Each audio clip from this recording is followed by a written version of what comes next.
I saw some questions, people starting ukulele and with their classes and wondering how to compensate for people with different ability levels, with students with different ability levels.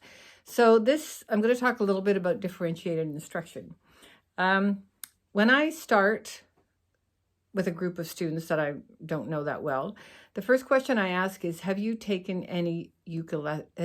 taken any ukulele lessons?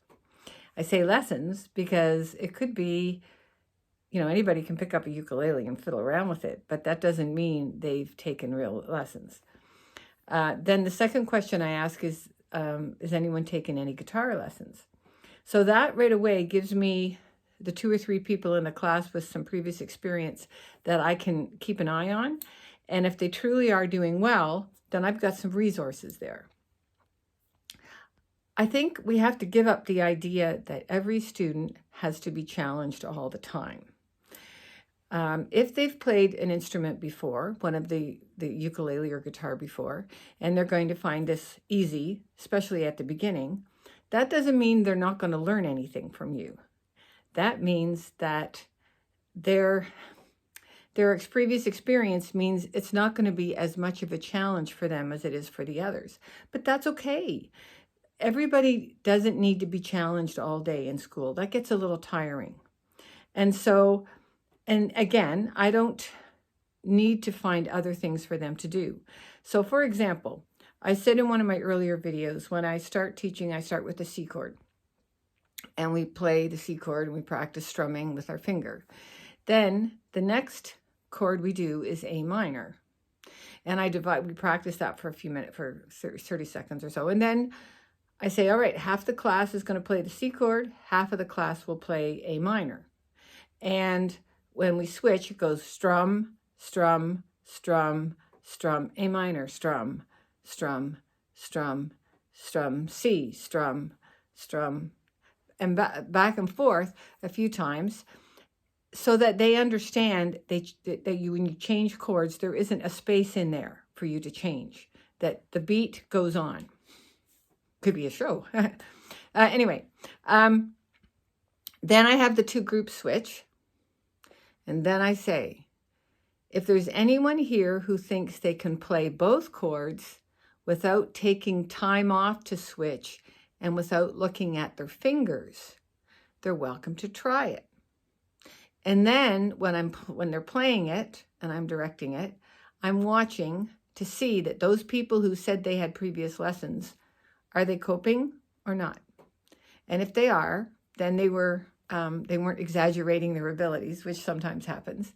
And then now you've got people that can help you out. For somebody comes back, they've missed 2 classes because they were ill or they were away. Now you've got someone you can say, Eric, can you take so-and-so in the corner and spend a few minutes on the chord that, on the two new chords that so-and-so has missed. And so now you've got a student helper, and now you've given them a leadership opportunity. So it doesn't always have to be about challenging them musically or challenging them with the information you're giving. You can challenge them in other ways. Another way of compensating, or for example, I start with straight down strums, 2, 1, straight down strums. Well, if some people have some experience and they want to go down, up, so they're subdividing each beat. They're not going down, up, down, up. They're going down, up, down, up. So they're subdividing the beats. That's some of them can start trying that. And who knows, like sometimes the people that may be challenged in other subjects in school, they do really, really well in music class. And other people who do really well in other subjects may not do so well in that. So it can be a little bit of a leveler for the kids.